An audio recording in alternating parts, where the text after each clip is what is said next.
This commercial will cover the legal requirements for copyright duration laws, specifically those attributed to general works and joint works.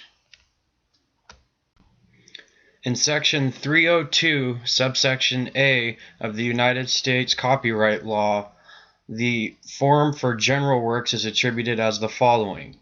In general, copyright created on or after January 1st, 1978 subsists from its creation and, except provided by the following subsections, endures for a term consisting of the life of the author and 70 years after the author's death. Two prominent general copyright works that are still in place today are attributed to Charles M. Schulz, developer of Charlie Brown, and Theodore Seuss Geisel, or who is more commonly known as Dr. Seuss, creator of works such as The Lorax and How the Grinch Stole Christmas. Section 302, subsection B of the U.S. copyright laws identifies the regulations for joint works. It quotes, "In the case of a joint work prepared by two or more authors who did not work for hire, the copyright endures for the term consisting of the life of the last surviving author and 70 years after such surviving author's death." Now, joint works are kind of different than general works in the fact that they're mostly attributed to intellectual work prepared by numerous doctorates and authorships for research and development. And this is a primary discrepancy between general works and joint works when in regards to copyright law.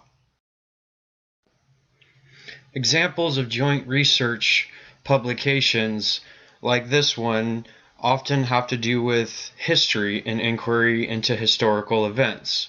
This is an example, the attempted assassination of ex-President Theodore Roosevelt, which is authored by Oliver E. Remney and Clackamas Henry F. II, or Henry Frederick. Another example of a joint work that would fall under the joint work copyright law would be medical texts, which are often produced by medical organizations and authored by numerous doctors who conduct their own research and compile their research and conclusions into one formulated edition of a text.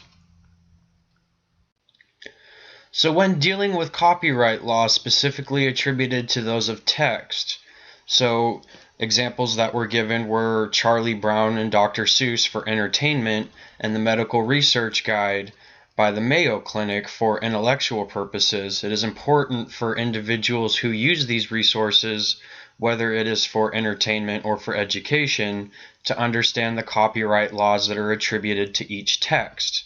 It is important for them to understand that the copyright for each individual text applies for the life of the author and 70 years after the author's death. So when the individual understands this, then they will be able to properly understand and apply this knowledge when using copyright materials for educational purposes.